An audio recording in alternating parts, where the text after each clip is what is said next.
semua rekan RKN dimanapun berada, kembali kita bertemu dalam acara diskusi titik temu.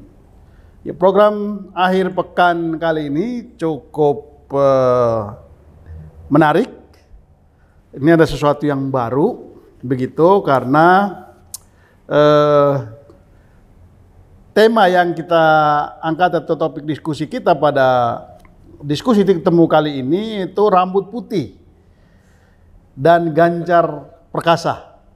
Ini bahasa-bahasa penuh ini nih, penuh kiasan gitu.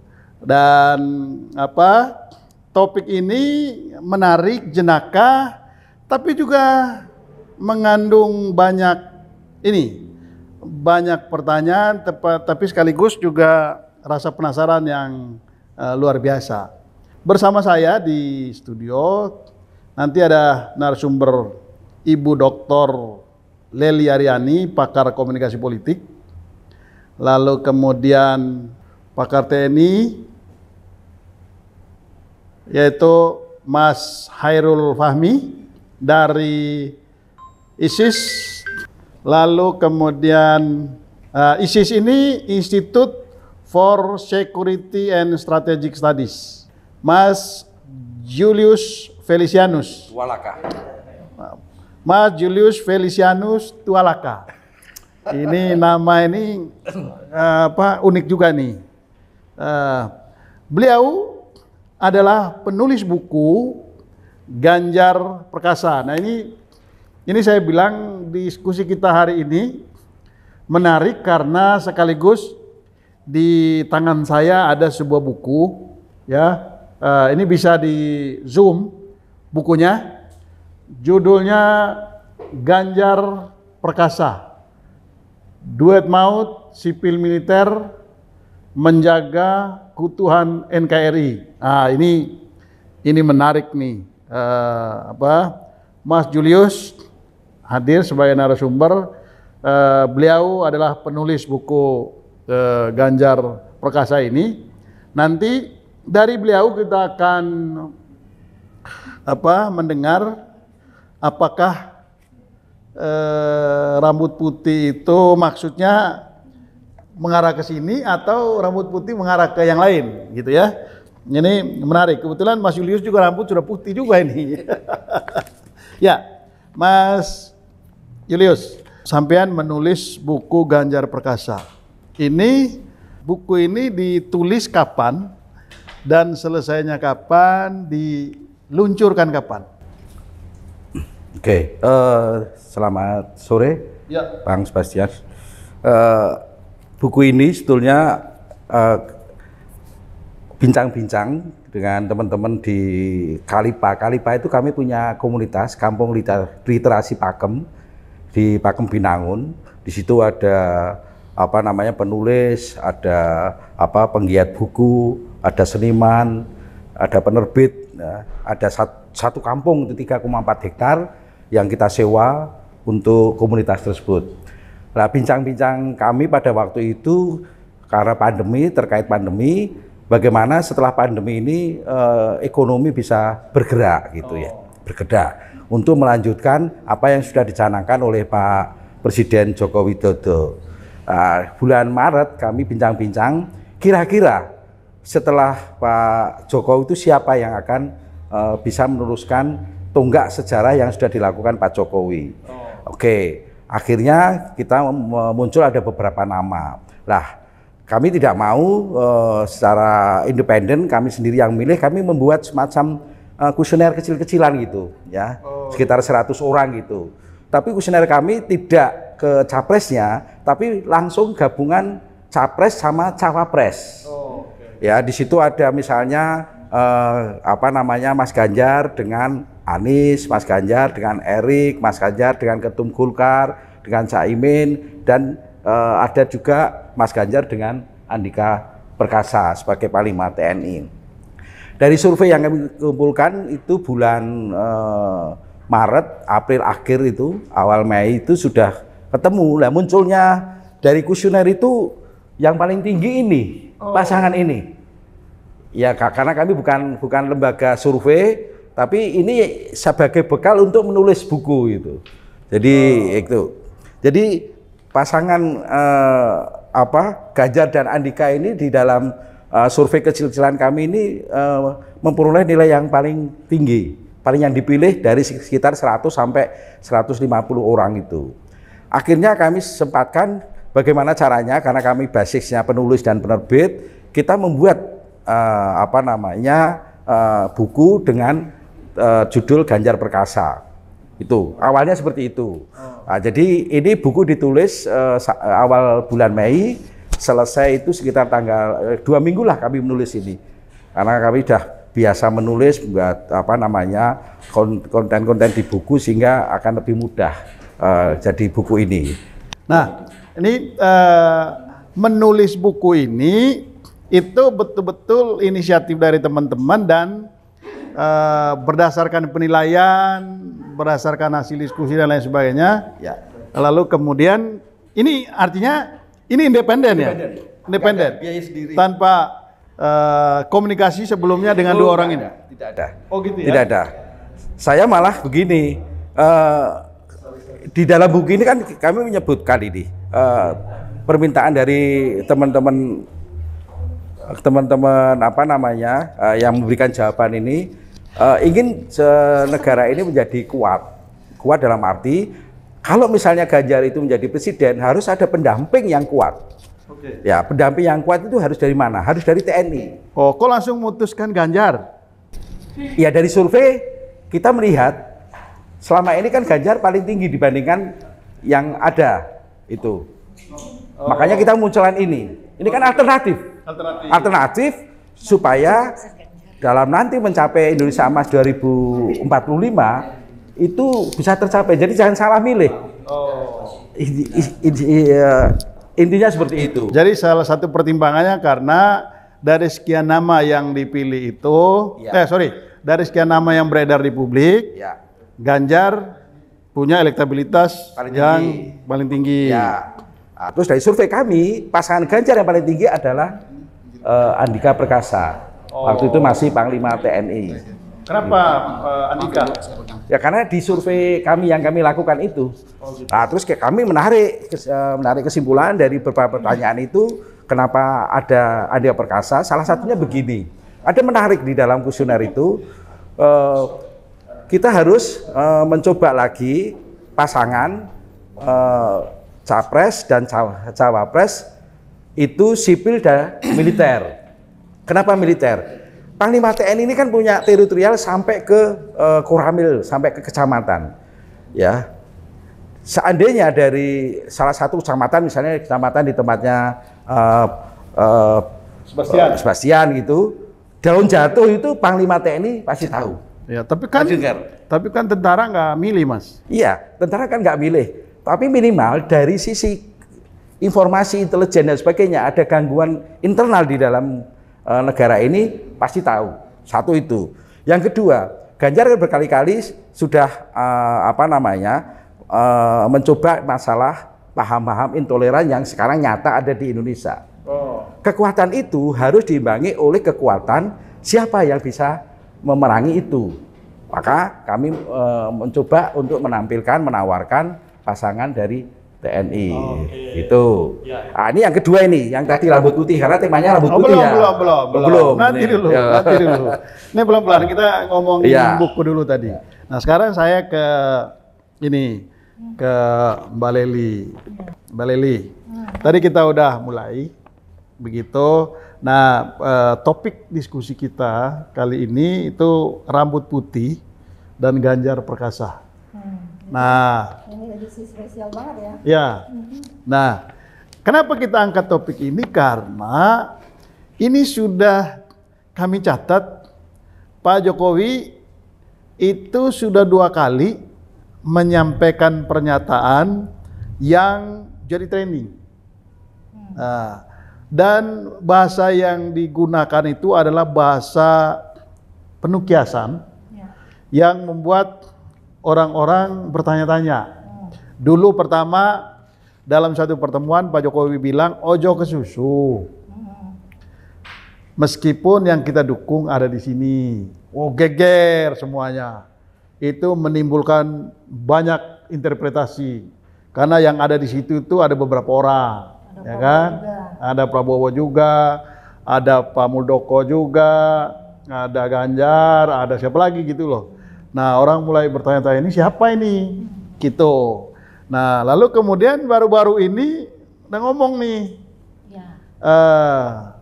ini calon pemimpin kita itu yang berambut putih dan dahinya mengkerut. Kalimatnya bukan begitu ya? Gimana persis kalimatnya ya? Ya kira-kira intinya begitu, begitu. Nah, atau pemimpin yang bekerja untuk rakyat itu adalah yang berambut putih. Enggak gitu kalimatnya. Atau rambutnya putih dan mengkerut.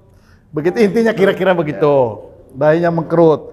Lalu orang kemudian udah mulai berspekulasi nih. Karena rambut putih orang bilang Ganjar.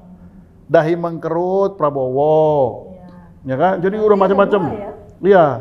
Nah macam-macam. Teman saya juga rambutnya putih, dahinya mengkerut. Begitu. Nah, beliau yang nulis buku pun rambutnya putih. Begitu. Cuma agak kurang mengkerut nih beliau. Jadi rambut putihnya masuk. Nah, dari sisi komunikasi politik atau komunikasi publik, apa sih yang Mbak Lely bisa jelaskan dari fenomena gaya komunikasi Pak Jokowi seperti ini? Kalau kita bicara teori sedikit, mohon maaf nih, itu Mas, karena saya kan akademisi ya, jadi harus berangkat dari teori. Meskipun saya di dunia praktek juga tidak sebentar. Kalau kita bicara soal teori kan, Abang juga tahu mungkin George Herbert Bulmer itu pernah mengatakan manusia itu adalah binatang pengguna simbol. Tapi saya ingin menyederhanakan, jangan binatang lah. Manusia itu adalah makhluk pengguna simbol. Nah, jadi simbol apapun yang melekat pada seseorang itu menjadi sesuatu yang bisa ditonjolkan. Itu soal misalnya kenapa anggota DPR tuh pentil kecil aja itu bangga banget kan, ditempel kemana-mana. Pentil kalau bahasa ini bahasa simbol lagi nih, pentil kecil. Apa itu yang nempel di kerah bajunya gitu kan? Itu bahkan di pesta perkawinan hari Minggu ada yang make gitu loh. Nah, apalagi misalnya ketika tokoh-tokoh politik, elit-elit politik, mereka kan adalah komunikator politik ya. Nah, karena mereka komunikator politik, bahasa apapun yang mereka sampaikan itu menarik. Termasuk pakaian yang mereka kenakan. Gitu kan? Ketika Pak Jokowi pakai jaket, pakai sepeda motor, itu simbol lagi. Jadi simbol, makanya ketika orang bilang apakah itu pencitraan, saya bilang tidak. Sebab kalau pencitraan itu adalah sesuatu yang tidak ada tapi diada-adakan gitu loh. Jadi kalau Pak Jokowi naik motor, pakai baju biasa saja, turun ke got, pakai boot, sepatu, duduk di lantai, di rumput, itu biasa-biasa saja. Tapi kalau Pak Jokowi mulai naik Jaguar gitu ya, mobil mewah lah dengan baju bermerek mahal, itu baru pencitraan namanya. Karena sesuatu yang bukan ada dan tapi diada-adakan. Sebaliknya kalau kita lihat pemimpin-pemimpin sebelumnya juga demikian. Pak SBY misalnya kan elegan orangnya ya. Jadi bahkan ketika dulu beliau hadir di daerah bencana, beliau kan duduk di kursi kan sambil nulis puisi ya Bang ya, nulis lagu dan sebagainya. Kalau saat itu Pak SBY duduk di lantai, di rumputan, namanya pencitraan. Tapi karena Pak SBY duduk di kursi meskipun di daerah bencana, dia bukan pencitraan. Jadi itulah Pak SBY maksudnya. Nah, kembali ke simbol tadi. Saya masih ingat banget kata-kata Pak Jokowi. Hati-hati memilih pemimpin katanya kan. Pemimpin yang memikirkan rakyat lah yang harus dipilih, karena pemimpin yang mikir rakyat itu bisa dilihat loh dari keningnya yang mulai berkerut, bahkan saking mikirin rakyat itu ada rambutnya sampai memutih. Gitu kan? Persisnya begitu ya? Persisnya begitu kali. Bahkan sampai mikirin rakyat. Kita break dulu setelah yang satu ini. Tadi kepotong. Iya. Mbak Lely. Ada yang masih dilanjutkan, nggak enak kalau tiba-tiba dihentikan. Ya, kalimat tadi kan berhenti pada pidato Pak Jokowi. Artinya Pak Jokowi itu memang memberikan gambaran bahwa siapapun yang turut menentukan perubahan pada konstelasi politik ini memang harus memikirkan orang-orang yang bisa masuk ke dalam pertarungan itu, minimal itu ciri-cirinya. Tentu saja taat kepada Pancasila dan seterusnya ya Pak ya, sehat jasmani dan rohani. Nah, itu salah satu ciri yang digambarkan. menurut saya ciri itu bisa kena pada siapa saja yang berniat masuk ke dalam pertarungan itu. Ya kalau Pak Jokowi mendukung Ganjar wajar, sama-sama kader PDIP loh Bang, sangat wajar. Kalau Pak Jokowi mendukung Mbak Puan juga sangat wajar, karena dia kan kader PDIP. Dan kalau Pak Jokowi mendukung Prabowo wajar juga, karena sekarang Pak Prabowo ada di kabinetnya, punya komitmen khusus dari, sampai saya menulis di media Indonesia tuh Pak, dari bertanding mari bersanding. Waktu itu saya buat tulisan khusus di media Indonesia, diakomodasi langsung sama media Indonesia. Jadi itulah fenomena politik. Makanya saya bilang politik itu adalah pertemuan dan pertentangan dua kepentingan. Hasil akhirnya adalah kompromi. Kompromi dari apa? Yang dipertemukan dan dipertentangkan dalam kepentingan. Jadi mau yang siapa aja, nanti kepentingan loh Pak yang lebih dominan itu. Saya ada 13 tahun ada di politik praktis, 32 tahun di teoritis Pak. Jadi cukup membaca kemana arah politik.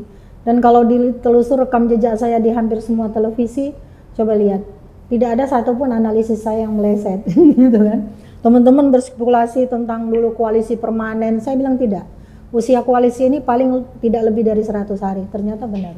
Waktu koalisi Merah Putih dan Indonesia Hebat kan, itu realitasnya gitu. Oke, nah saya kembali ke Bang Julius. Jadi kalau dari sisi ini kan Mas Julius ini orang yang sudah paham budaya Jawa. Pak Jokowi ini juga saya kira gaya komunikasinya juga banyak menggunakan simbol-simbol Jawa. Nah, sampean sebagai orang yang ngerti simbol-simbol Jawa atau budaya Jawa gitu, ini apa sih maksud dibalik simbol-simbol yang di bahasa simbol yang dimainkan Pak Jokowi? Ya. Kalau di Jawa yang mungkin artifisial rambut putih itu orang yang sudah menep. Menep itu Jawa itu lebih dari sekedar dia sudah lepas bebas dari memikirkan dirinya sendiri dan keluarganya. Udah lepas dari dunia hitam juga ya? Ya, udah menep itu. Karena arti rambut putih itu orang yang sudah sepuh, ya sudah sepuh itu pasti dia tidak emosi, dia melakukan sesuatu banyak pertimbangan, ya, dia harus bijak, ya, dia memberikan teladan, itu seperti itu. Kalau di artifisial di di istilah di Jawa itu rambut putih itu biasanya orang-orangnya seperti itu gitu. Oke. Gitu Bang. Oh gitu. Ada ini yang lain? Ya saya kira kalau dari sisi rambut putih itu sendiri, kalau saya ini ya kalau saya kalau menjurus ya pasti menjurus ke Pak Ganjar. Oh, kalau ditanya dari bahasa simbol yang disampaikan Pak Jokowi itu, sampean menyimpulkan ini arahnya ke Ganjar. Betul. Itu bukan karena sampean menulis Ganjar Perkasa, buku Ganjar Perkasa. Bukan, karena ini kan saya menulis dengan beberapa teman, ya di sini ada 5 teman, tidak mengarah ke sini. Karena dari sisi di buku ini ada satu yang paling penting adalah bagaimana kelanjutan pembangunan yang sudah dilanjutkan Pak Jokowi dan sudah mencanangkan Indonesia Emas di tahun 2045 ini harus diteruskan oleh orang yang bukan orang sembarangan. Jangan salah memilih orang untuk bisa melanjutkan langkah-langkah ini. Oke, apa yang dijelaskan di buku ini sehingga teman-teman menyimpulkan bahwa orang yang pas untuk melanjutkan ini adalah Ganjar Perkasa? Apa kira-kira yang teman-teman temukan dari dua sosok ini? Ya, yang pertama mau tidak mau tadi sudah dijelaskan, kalau misalnya Pak Jokowi memilih Ganjar, itu kan memang seharusnya dia harus memilih orang yang bisa meneruskan ide-ide Pak Jokowi sampai 2045 ini. Satu itu. Yang paling pas, yang paling dekat, yang paling sejiwa sehati adalah Mas Ganjar. Nah, terus kami menemukan pada waktu kami survei kecil-kecilan ini, muncul calon wakilnya Mas Ganjar, itu siapa? Muncullah Pak Andika Perkasa. Maka Pak Andika Perkasa ini adalah kekuatan kekuatan militer dalam konteks dia bisa menjaga keamanan di wilayah Indonesia, baik itu di dalam maupun dari dalam maupun dari luar. Dari dalam ini yang sekarang lagi nyata adalah merebaknya paham-paham yang intoleran, ya, paham-paham yang itu tentunya harus ditegasi dengan salah satu kebijakan, salah satu komando yang itu harus bisa mendampingi Mas Ganjar agar Mas Ganjar dalam memimpin ini tidak diganggu hal-hal seperti itu, seperti yang sudah dilakukan oleh Pak Jokowi ini kan serangan-serangan dari dalam sendiri itu banyak seperti itu. Dan partainya apakah PDIP atau yang lain partainya? Kalau itu kan bukan saya hanya menawarkan ini, tapi saya bisa melihat begini, 2021 itu Pak Hendro Priyono, ya, ini cuma dugaan teman-teman waktu membuat buku ini, Lebaran itu bertemu dengan Pak Jokowi, terus dilanjut sorenya bertemu dengan Ibu Mega, itu. Nah, kalau kami mencoba untuk mencoba mensuturkan perjalanannya Mas Andika sendiri ini sebetulnya dari sisi PDIP, saat ini PDIP kan cukup dia maju sendiri, ya kan. Berita yang kemarin sekitar 3 hari yang lalu kan dibuka itu siapa di belakang Bu Mega sampai Bu Mega itu bisa percaya seperti ini, yaitu di media itu adalah Hendro Priyono. Dugaan aja ya ini ya. Ini kan saya tidak menjurus kepada survei elektabilitas. Tapi pengalaman saya pada waktu 2013-2014 hal-hal seperti itu harus saya lihat. Itu satu itu ya. Yang kedua kingmaker-nya itu tetap ada di Bu Mega. Tapi ada kingmaker di luar itu sebetulnya adalah Sri Sultan Hamengkubuwono yang ke-9. Oke, wah ini kita bagi kami ya, kami yang dekat. Ini menarik nih, nanti kita membahas kingmaker ini setelah yang satu ini. Ya, saya ke Mbak Lili. Ya, dari sisi komunikasi politik, ketika Pak Jokowi menyebut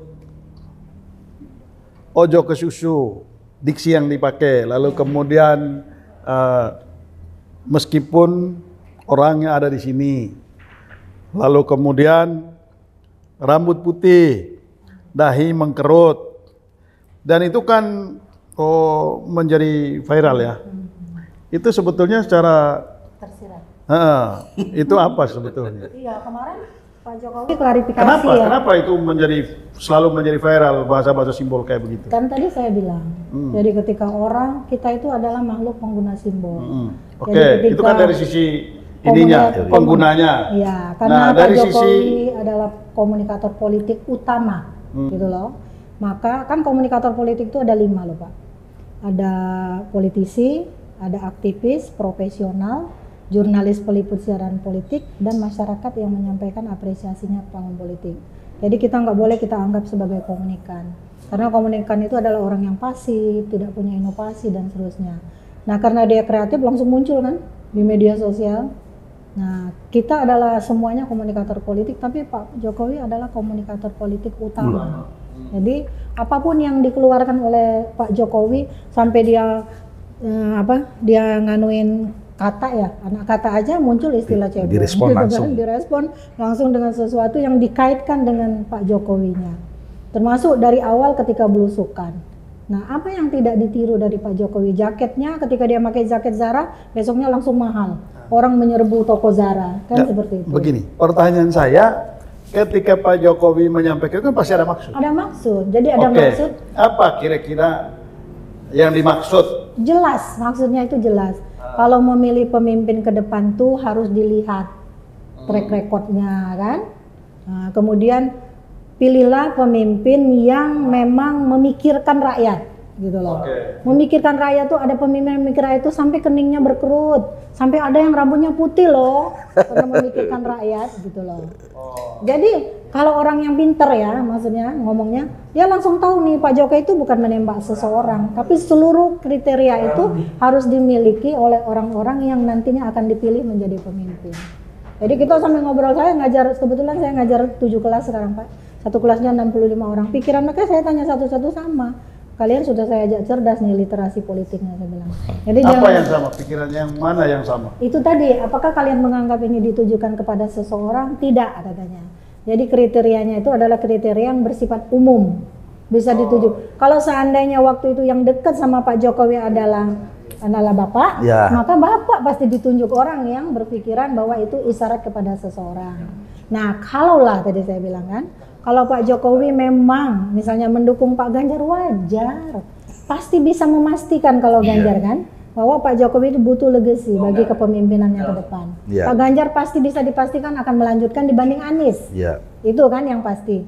Tapi jangan lupa segala sesuatunya di PDIP itu ditentukan oleh Bu Mega. Betul. Kalau pada akhirnya Bu Mega nggak mau Ganjar, ada banyak calon lain yang bisa ditonjolkan di PDIP.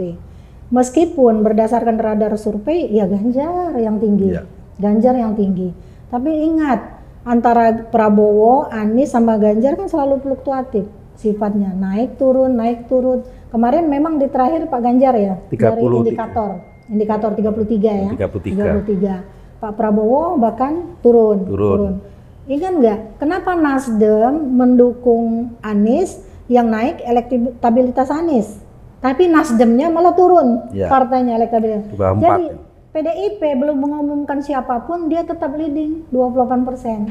Coba bayangin. Jadi PDIP itu merasa saat ini nggak perlu dulu menyebutkan siapapun. Nah, Tuh, ini satu. tafsirnya orang-orang scholar itu, Mbak Lili dan Mahasiswa lah. mahasiswa akademisi tadi. Begitu. Ini pesan yang disampaikan ini tidak ditujukan ke Pada Ganjar atau Tapi orang kriteria tertentu, secara umum tapi yang ini akan- menunjuk ke orang umum ya Secara penilaian. umum. Iya. Nah, Jadi kalau ada calon tapi presiden, pilihan ada harus juga, seperti itu. tapi ada juga yang menilai bahwa ini Pak Jokowi ini sudah mulai mengerucut nih, Iya. sudah mulai mengerucut ke sosok tertentu dan ini seperti mengendorse figur khusus. Bagaimana? Kalau saya berpikirnya Pak Jokowi tidak akan mengendorse siapapun sebelum ada keputusan Bu Mega. Betul. Menurut saya Betul. ya Pak ya. Apalagi gonjang-ganjing bahwa Mbak Puan mau maju. Mbak Puan itu mau maju bukan sebagai calon presiden, tetapi wakil presiden, gitu ya. Karena apa? Karena dilihat dari elektabilitas jauh lebih tinggi Ganjar ketimbang Mbak Puan. Satu. Tapi ada problem di partai politik itu.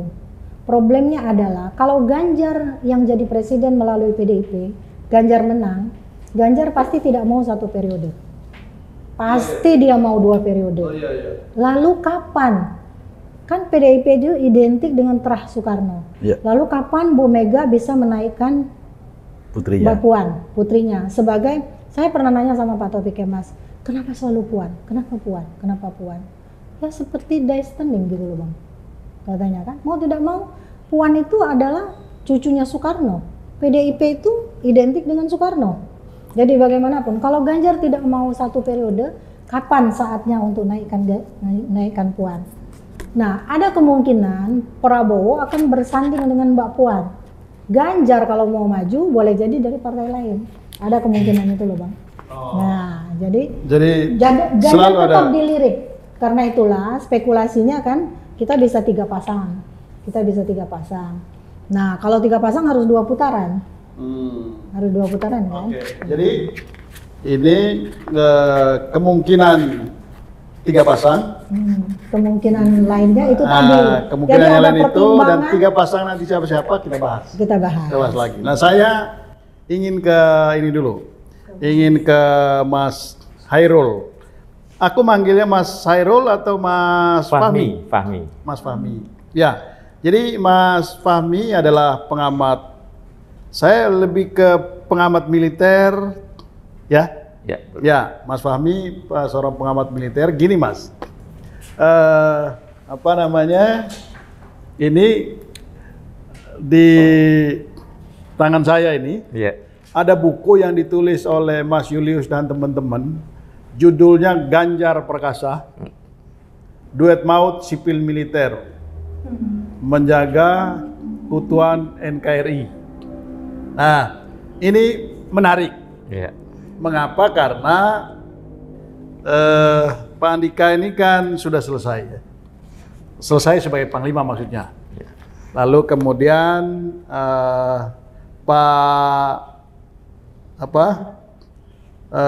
calon penggantinya ini Pak Yudo ya, sudah di fit and proper test, begitu. Maka kita sudah makin jelas ada pergantian estafet kepemimpinan di tubuh militer. Maka apa yang Anda bisa jelaskan dari pergantian ini? Yang tadinya Andika Angkatan Darat, lalu kemudian Pak Yudo Angkatan Laut. Sebagai pengamat militer, apa yang Anda bisa jelaskan dari pergantian ini? Dan Pak Jokowi maunya apa dengan pergantian ini? Ya, sebenarnya pergantian kepemimpinan, ya, estafet kepemimpinan di TNI ini sebenarnya biasa aja ya, karena ya semua ada masa aktifnya, ya ada yang akan ada selalu berakhir dengan pensiun kan begitu. Nah, kemarin memang sempat ada wacana perpanjangan masa aktif Jenderal Andika, tapi ditolak MK juga. Bukan ditolak MK ya. Memang MK tidak membahas spesifik soal perpanjangan masa aktif. Masa pensiun usia pensiun kayak Jenderal Andika. Justru yang dibahas di MK itu sebenarnya usia pensiun bagi personel TNI berkeahlian khusus sebenarnya, bukan perwira TNI dalam jabatan tertentu, tidak. Oh gitu. Jadi keahlian khusus. Nah, malah keahlian khusus. Cuma hal yang disampaikan oleh pemohon maupun oleh yang kemudian juga ditangkap oleh publik ya, melalui media, itu seolah-olah itu berkaitan dengan masa aktif Jenderal Andika yang sudah makin dekat gitu. Padahal itu tidak ada kaitannya, dan ya memang pemohon juga agak rancu menafsirkan keahlian khusus di TNI ini. Padahal mereka menganggapkan peran mereka sebagai seorang personel Kopassus, kemudian yang satu lagi adalah guru militer, itu adalah keahlian khusus. Sebenarnya itu tidak. Keahlian khusus yang disebut dalam undang-undang TNI itu sebenarnya adalah profesi ini seperti pilot, dokter, gitu ya. Itu yang disebut keahlian khusus. Misalnya dia si pilot ini kemudian diperbantukan menjadi pilot misalnya pesawat kepresidenan. Nah, presidennya cocok, dia mungkin saja bisa diperpanjang gitu ya. Tapi masalahnya undang-undang TNI memang tidak mengatur itu. Tidak mengatur opsi perpanjangan. Berbeda dengan undang-undang sebelumnya. Undang-undang sebelumnya yang Undang-Undang Nomor 2 tahun 88 itu masih mengatur soal opsi perpanjangan. Kalau di Undang-Undang 34 2004 ini nggak ada perpanjangan. Jadi Jenderal Andika sebenarnya sejak awal sudah dipastikan akan pensiun selama Undang-Undang TNI itu tidak diubah kan begitu. Tidak diubah. Cuma kemudian ya itu jadi gorengan-gorengan. Ada pendapat kemudian ya soal gorengan-gorengan ini ya, perpanjangan ini, ada pendapat kemudian satu yang menangkap bahwa perpanjangan itu akan membatasi kemungkinan Pak Andika untuk segera terjun ke politik praktis gitu. Mas, kita tahan dulu. Ini menarik soal langkah Pak Andika setelah dia pensiun, ya, setelah break yang satu ini. Ya, kali ini ini luar biasa. Kita beruntung pada talk show kali ini kita mendapat 2 buku. Ya, dua penulis ini hadir sebagai narasumber kita. Yang tadi ditulis oleh Mas Julius dengan kawan-kawan, judulnya Ganjar Perkasa. Lalu kemudian ada satu lagi, ini suatu buku yang berjudul Komunikasi Politik, ada teori, model, perspektif, dan media komunikasi politik. Ditulis oleh Ibu Profesor, Leli Aryani aja. Nah, Ibu Dr. Leli Aryani, ini bukunya tebel. Ini kalau bisa selesai membaca buku ini sudah pasti bisa jadi ahli komunikasi, komunikasi politik. Ya, Mbak Leli, terima kasih banyak. Saya kembali lagi dulu ke Mas Fahmi. Ya, tadi sempat terhenti soal soal Pak Andika Perkasa. Lanjutkan, Mas. Nah, jadi wacana perpanjangan masa aktif Jenderal Andika Perkasa itu kan sebenarnya bisa ditafsirkan dua hal ya. Tadi saya katakan di satu sisi itu mungkin baik ya bagi TNI, dalam artian Panglimanya ini bisa bekerja lebih optimal ya untuk menyelesaikan, menuntaskan agenda-agenda prioritasnya gitu ya, menuntaskan visi misinya ya, supaya nggak ninggalin PR lah gitu ya kalau pensiun. Nah, tapi di sisi yang lain, kalau kita tahu lah Pak Andika ini pada saat ini ya menjadi figur militer yang katakanlah paling populer ya, karena jabatannya Panglima TNI, Panglima yang sedang menjabat, tentu saja dia bisa lebih populer dari yang lain karena dia optimal di pemberitaan, di media gitu ya. Kemudian juga media-media sosial TNI juga memang luar biasa akrobatnya begitu ya untuk mempopulerkan Jenderal Andika, sekaligus memelihara dan meningkatkan terus reputasi TNI ya. Nah, ini kan hal positif yang kalau bagi entitas politik ini kan suatu modal yang luar biasa kan gitu untuk berkiprah. Nah, ada pihak yang kemudian mengkhawatirkan bahwa perpanjangan masa aktif Jenderal Andika ini justru akan menghalangi ya, kiprah beliau untuk terjun di politik praktis ketika pensiun. Nah, semakin lama beliau berkiprah sebagai militer, sebagai Panglima TNI, ya semakin lama lagi beliau bisa mulai terjun ke politik. Sementara ini waktu pemilu sudah semakin dekat kan gitu. Artinya ada penggemar beliau yang kemudian ingin mendorong dan kalau beliau diperpanjang, ya ini momentum ini bisa hilang, bisa terlewat begitu. Nah, ini yang kemudian akhirnya soal perpanjangan ini menjadi selain menjadi concern bagi internal TNI sendiri, juga menjadi concern dari para politisi dan kekuatan-kekuatan politik yang ada yang ingin mendapatkan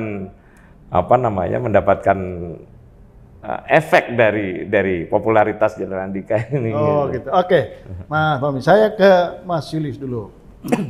Mas Julius, ini kan sampean dan teman-teman ini kan mengendorse Pak Ganjar dan Pak Andika untuk menjadi calon. Lalu kemudian disimpulkan bahwa mereka ini sosok ini yang bisa melanjutkan karya-karya Pak Jokowi. Nah, kira-kira dari temuan teman-teman, karena ini pasti melalui riset kan, buku ini kan pasti dibuat melalui riset yang dilakukan oleh teman-teman. Nah, dari riset-riset teman-teman ini, apa sih yang dimiliki oleh Ganjar gitu, sehingga dia mampu atau diyakini oleh teman-teman bisa melanjutkan karya-karya atau pemikiran Pak Jokowi dari sisi sosok secara personal, lalu kemudian cara gaya memimpin, kemampuan untuk mendrive apa yang ingin dia lakukan. Kira-kira gimana? Apa yang teman-teman temukan sehingga yakin bahwa ini yang paling pas untuk melanjutkan? Ya, kalau mungkin Ganjar sudah banyak dibincangkan ya di berbagai media dan kita semua tahu. Kalau dengan Pak Jokowi saya kira itu sudah satu visi. Ya tadi satu partai, satu visi, dan Pak Jokowi juga sudah punya naluri siapa yang memang pantas dan bisa saya endorse untuk melanjutkan pemerintahan ini. Itu yang pertama Ganjar. Kalau yang dari Mas Andika ini kan sebelum ke Mas Andika, ini kan Ganjar ini kan gubernur. ya, Kita tahu Pak Jokowi ini bolehlah suatu ketika bisa saja Pak Jokowi itu akan disematkan predikat sebagai Bapak Infrastruktur. ya. Nah, kalau Ganjar, apa kira-kira? Ya, dari pengalaman politik selain di DPR, dia yang saya tahu ya, dia bisa membaca. Ini penting ini bisa membaca anggaran. Ya. Kalau baca anggaran kan Ibu Sri Mulyani. Ya, itu kan implementasinya ke Kementerian Keuangan kan tentunya.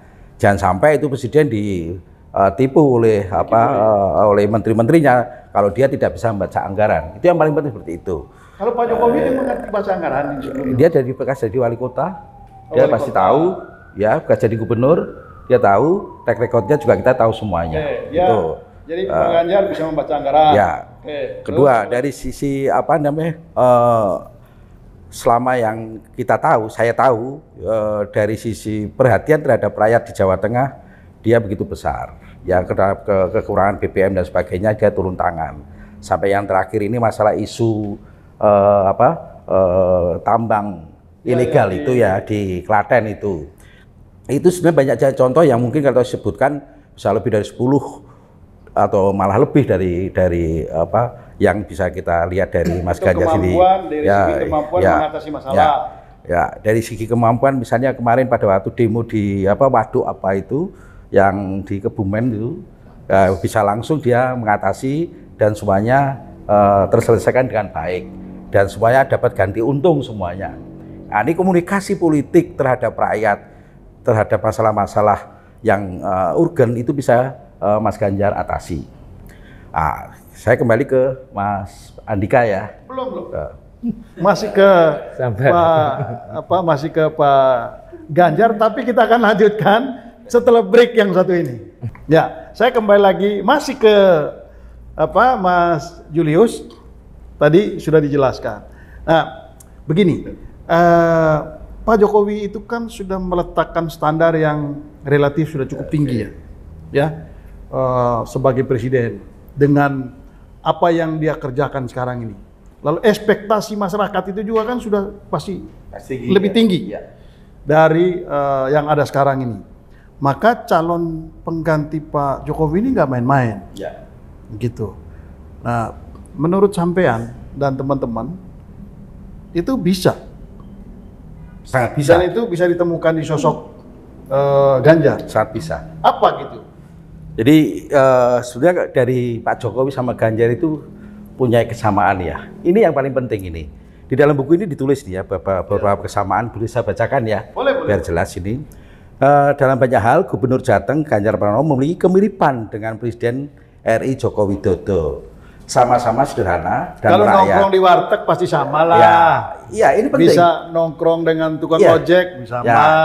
Tapi ini penting ya. Karena mereka berasal dari kalangan rakyat biasa. Yang muncul dari situ. Itu ya. Jadi tahu persis apa yang dialami rakyat dan harus seperti apa rakyat ini dibantu, diperjuangkan. Karena mereka mengalami. Ya, mereka berdua sama-sama berasal dari rakyat jelata yang tahu persis apa artinya kemiskinan. Oke ya. Pernah mengalami sebagai orang. Ya, oke. Presiden Jokowi dan Gubernur Ganjar sama-sama suka belusuan. Ini penting untuk mengetahui kondisi yang ada di grassroots, di bawah. Mereka berdua nyaman saja melakukannya karena mereka adalah bagian dari kalangan rakyat kecil yang mereka ajak berbincang. Dan mereka berdua tahu persis apa yang dikehendaki rakyat. Ya, karena dulu sama-sama main lumpur. Oke. Presiden Jokowi dan Gubernur Ganjar tahu persis bahwa ekonomi merupakan akar dari sekian banyak masalah di negeri ini. Disharmoni sosial, budaya korupsi, sampai radikalisme. semua memiliki kaitan dengan kesejahteraan rakyat. Karena itu kedua tokoh nasionalis sangat mementingkan pembangunan ekonomi bagi bangsa ini. Dan yang paling penting harus digarisbawahi, dua-duanya menyukai musik rock. Gitu. Ini bagi kalangan milenial. Okay. Karena saya dibahas di buku ini. Okay. Nah, ini kan kalau dari sisi kesamaan oke lah. Tapi urusan eksekusinya ini kan banyak nih. Ya. Kita punya calon-calon pemimpin ini. Kalau soal soal menyampaikan visi misi jago, retorika jago. Tapi kan urusan eksekusi ini, ini kayak Pak Jokowi ini orang bilang urusan eksekusi Jokowi ini luar biasa lah. Ya, kita sampai nyasar-nyasar Jakarta di jalan tol kan, begitu.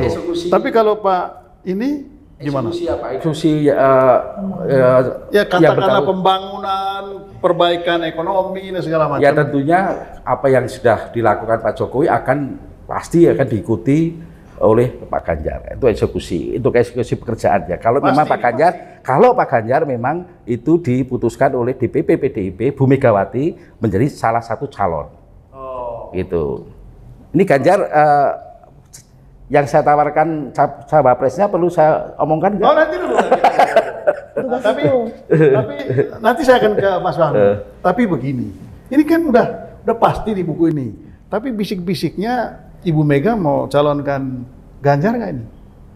Bisik-bisiknya, saya mendengar gini. Ini bisik-bisiknya bukan cuma bisik-bisik, tapi memang ini harus mencalonkan itu karena elektabilitas kata politika di atas 30% ya. Ada di enggak itu penting, itu penting begini. Agar apa? Ini di luar dugaan kan 30% loh itu. Di atas 30%. Ya, di luar ekspektasi. Ya kalau misalnya sampai Mas Julius datang ke sini sudah ada bocoran nggak? PDIP mau kemana? Kan kita nunggu itu aja nih. Saya sih sebagai orang biasa, saya orang biasa, tapi terus terang mau tidak mau harus memilih Mas Ganjar. Dawe Bu Mega harus memilih Mas Ganjar. Jadi begini, tanggal 20 November hari Minggu, ini saya cerita nih. Kami dengan Profesor Nindyo ya dengan teman-teman ada 500-an orang mewakili dari perguruan tinggi, dari buruh tani, dari tukang beca, buruh pasar dan semuanya itu ada sekitar 500 orang kami kumpulkan di Hotel Ambarukmo ya, di Jogja. Nah, di situ kami membuat surat ya. Surat yang ditujukan, tanda tangan ya perwakilan itu, yang ditujukan kepada Ibu Megawati.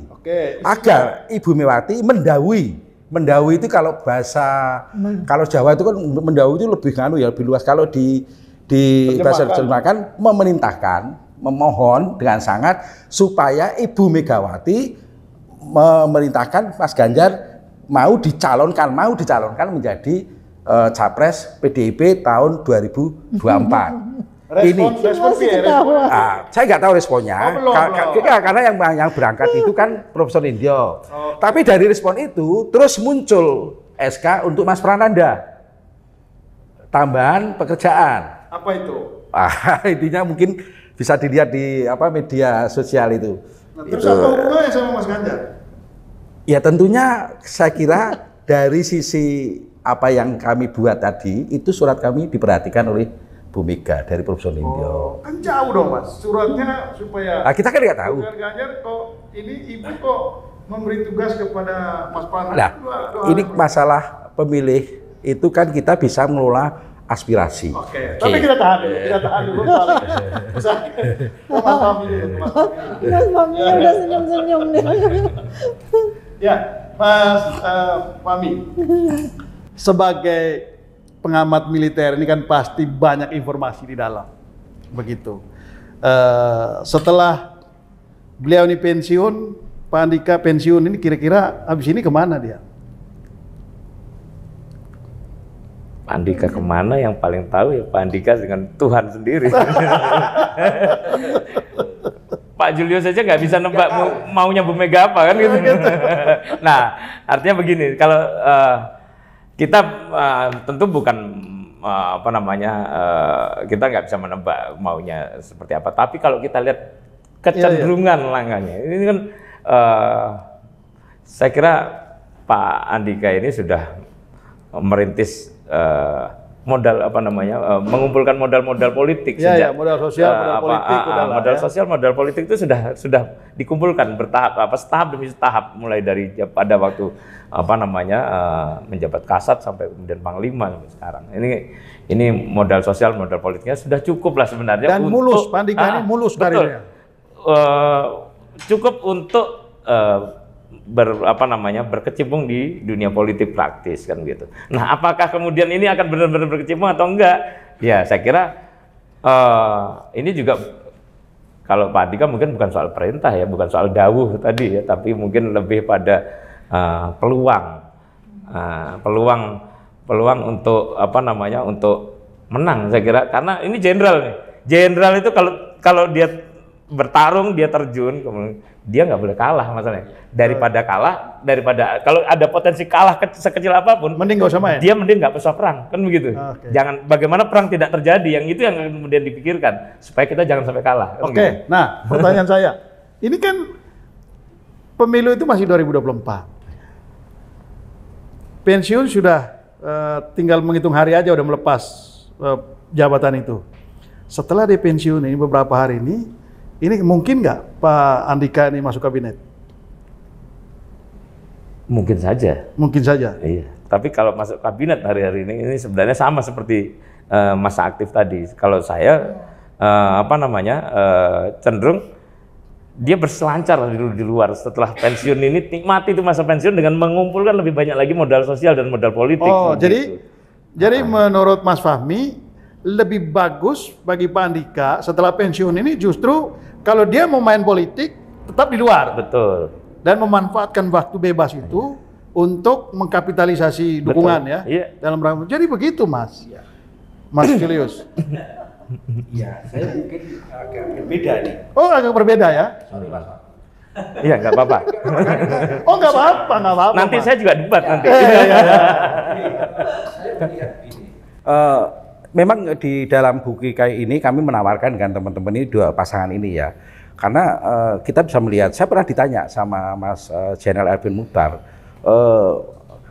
gimana itu bisa kalau misalnya Mas Andika ini tetap bisa dipakai dipercaya Pak Jokowi, ya kita nunggu setelah pensiun ini mau di mana. Kalau Pak Andika masih dibutuhkan di dalam Risati, entah itu di kabinet dan sebagainya, saya kira itu bagi kami itu masih diperhatikan Pak Jokowi. Untuk hal-hal yang misalnya seandainya dia mungkin salah satu calon wakil presiden dari sekian calon misalnya seperti itu. Lah, kan ada Pak Jokowi pernah ngomong kan di kabinet pun boleh mencalonkan juga kan. Itu kan ada berita juga seperti itu. Dan ini juga perlu dilihat. Lah, Mas Andika ini kan kalau misalnya dimunculkan sebagai rising star, ini tokoh yang menjadi bintang yang muncul, yang selama ini kita tahu ya orang-orang itu saja. Tapi pada saat jenderal ini muncul, ya ini menjadi bintang. Jadi menurut Mas Julius lebih menarik Mas Andika masuk kabinet sehingga peluang untuk calon nomor 2 ini bisa terjadi, atau dia pensiun lebih leluasa bermain untuk menggalang dukungan. Kalau sistem yang saya tahu yang sekarang kita lihat, kalau terus Pak Jokowi ngomong misalnya di kabinet pun boleh mencalonkan kan itu. Tentunya saya lebih menguntungkan kalau saya lebih menguntungkan Pak Andika ada di kabinet. Karena kan kita bisa banyak ini.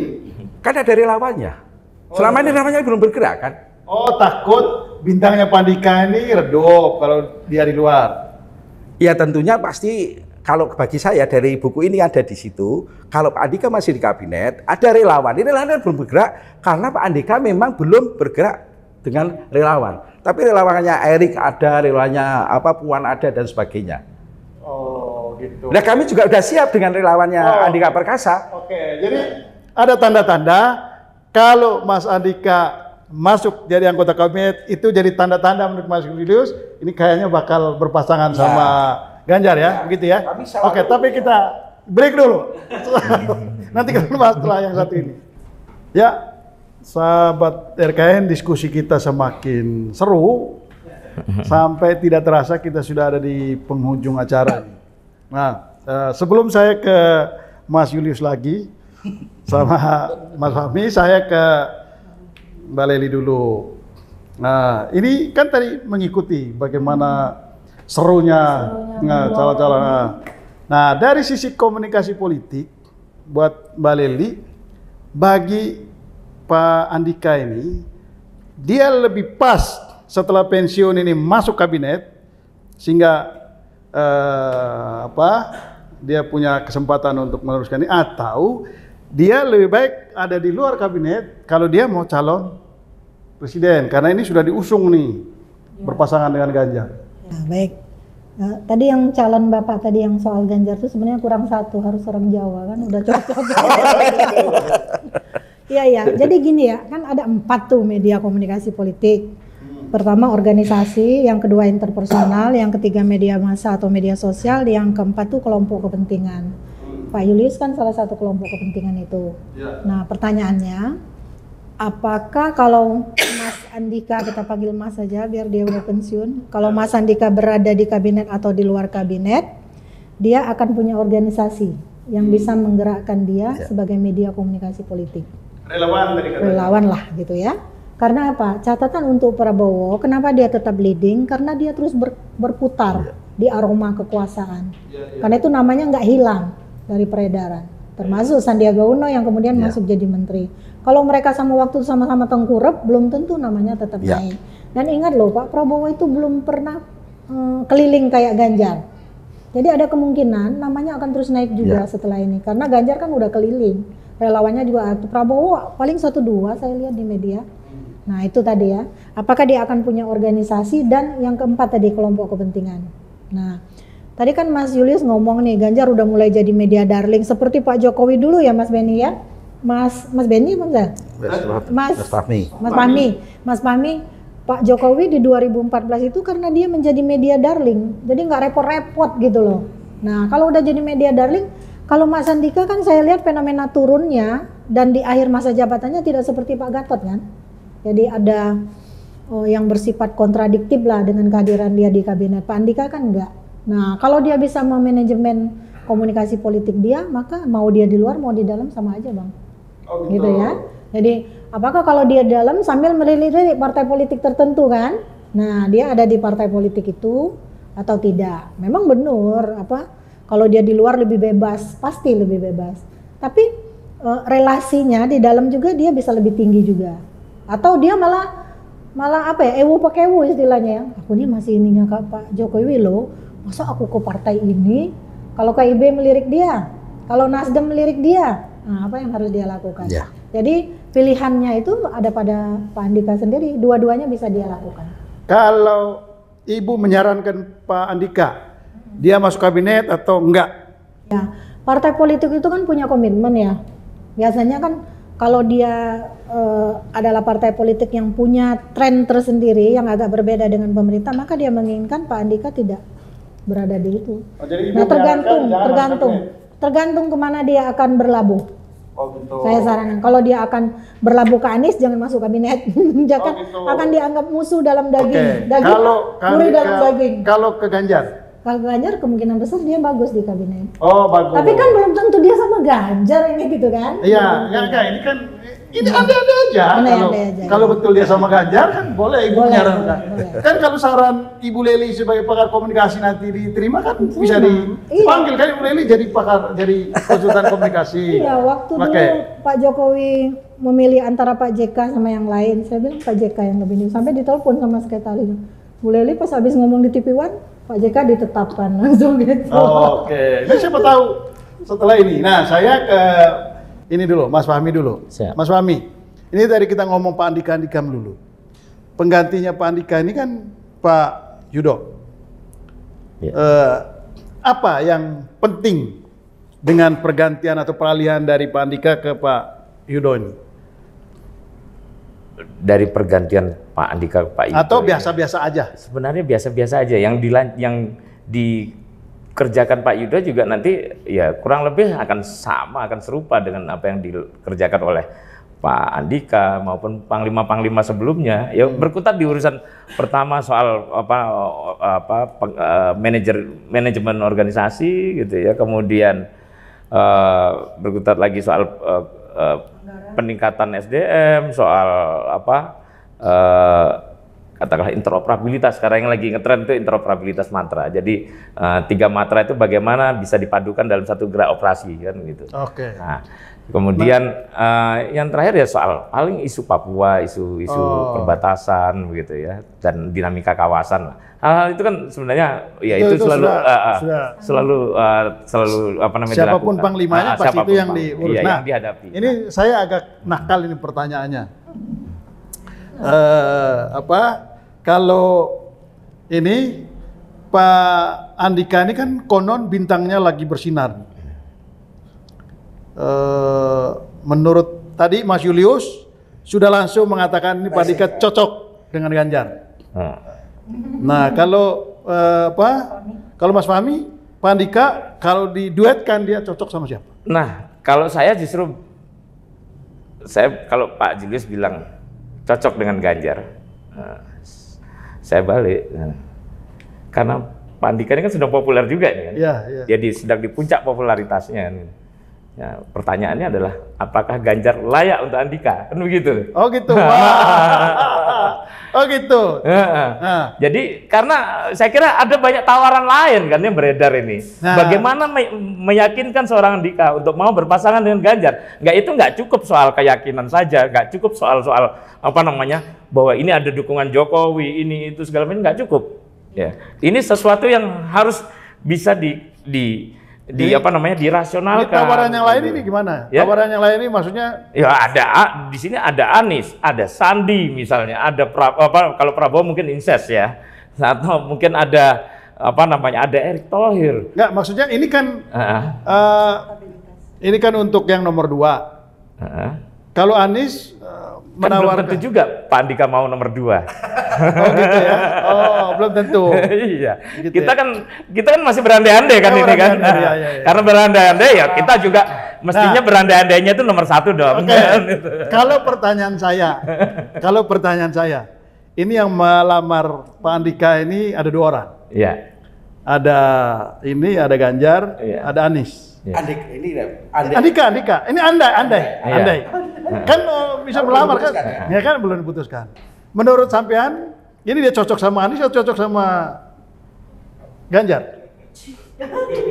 Bukan bingung jawabnya. Saya takut dikira ini nanti partisan nanti kan. Nah, tapi oke lah. Saya kok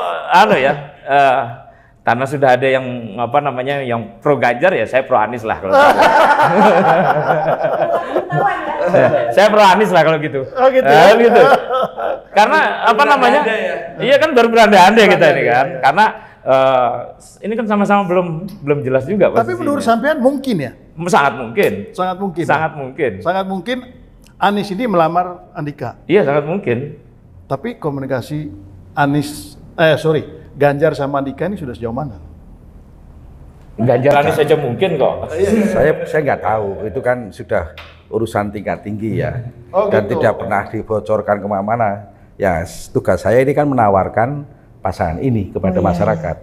Itu yang paling penting seperti itu. Jadi ini Mas Julius ini menawarkan ke masyarakat, belum menawarkan ke Ganjar dan ke Ganjar juga masyarakat kan? Ya? Ganjar juga masyarakat kan dalam konteks ini. Andika juga masyarakat. Tapi kan nanti yang akan berpasangan kan 2 orang. Nanti masyarakat dukung kalau Ganjar bilang enggak gimana? Partai juga enggak. Ya itu urusan partai, bukan urusan saya. Oh gitu. Itu yang paling penting kan itu. Ya kan Bu, benar kan? Masa saya menentukan capres cawapres? Iya. Enggak, maksudnya menawarkan kan. Yang saya mau tanya itu sudah sejauh mana ini komunikasi dibangun antara 2 orang ini? Saya ngomong dikit nih. Ya sebaiknya nanti Mas Koko ngundang Mas Ganjar sama Mas Andika, bisa ditanya gitu, itu talkshow di sini. Saya ngomong dikit ya Bang? Iya. Iya. Kan di dalam komunikasi politik itu ada teori namanya more exposure.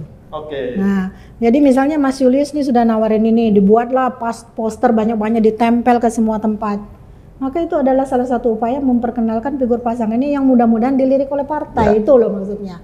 Ya Pak Yulis ya? Ya betul. Nah dengan cara itu ini loh berarti masyarakat sudah mendukung dua orang ini untuk ditampilkan. Mas Fahmi juga bisa demikian. Ya. Pajang foto Pak Anies gede-gede gitu. Di politik itu kan, ada panggung depan, ada panggung belakang, ya kan? Menurut Deli ada panggung tengah. Oke lah. Yang kita mau tanya tadi, kalau panggung depan semua orang udah tahu. Iya. Yang kita mau tanya ini yang bisik-bisik di panggung belakang gitu. Yang Pak Yulis tampilkan lewat buku ini udah panggung depan.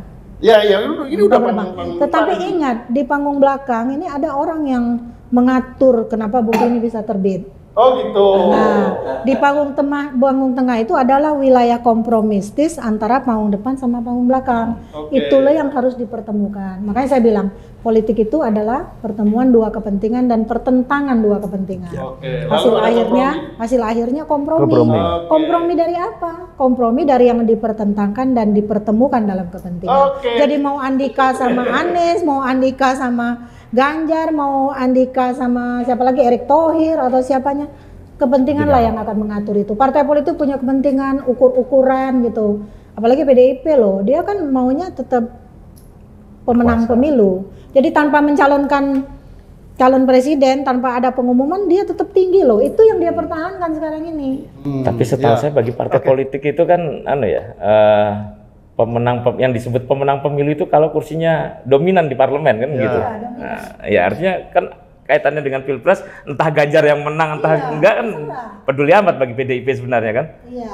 Oh, enggak juga. Enggak juga. Bagi partai politik itu harus juga memastikan dia menjadi pemenang lagi.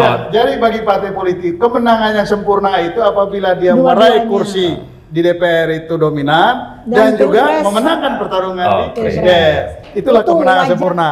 Tapi diskusi kita harus kita tutup.